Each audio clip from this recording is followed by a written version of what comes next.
வேளச்சேரியில் நடைபெற்ற நீர்மோர் பந்தலில் பழங்களை வாங்க முந்தியடித்துக் கொண்டு சென்ற பொதுமக்கள். வேளச்சேரி சட்டமன்ற தொகுதிக்குட்பட்ட வேளச்சேரி காந்தி சாலையில் திமுக சார்பில் யோகா மணி தலைமையில் நீர்மோர் பந்தல் திறக்கும் நிகழ்ச்சி நடைபெற்றது. இந்நிகழ்ச்சியில் வேளச்சேரி காங்கிரஸ் சட்டமன்ற உறுப்பினர் அசன் மௌலானா சிறப்பு அழைப்பாளராக கலந்து கொண்டு நீர்மோர் பந்தலை திறந்து வைத்து பொதுமக்களுக்கு பழங்களை வழங்கினார். அப்பொழுது அங்கு கூடியிருந்த பெண்கள் இளநீர், வெள்ளரிக்காய், தர்பீஸ் உள்ளிட்ட பொருட்களை வாங்க முந்தியடித்துக் கொண்டு சென்றனர்.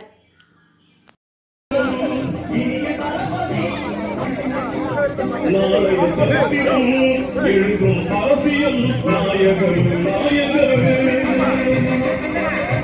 நாளைய போற்றும் இளைய சமுதாய காவலர்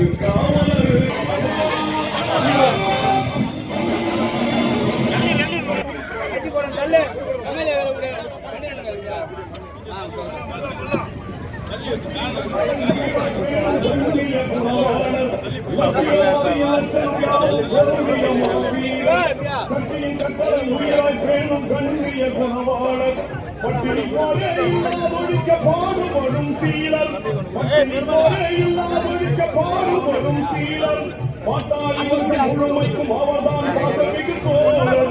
பாட்டாளி வர்க்கம் முழுமைக்கும் அவர்தான் பாசமிகு தோழர். சரித்திரம் எழுதும் அரசியல் நாயகர் போற்றும் இளைய சமுதாய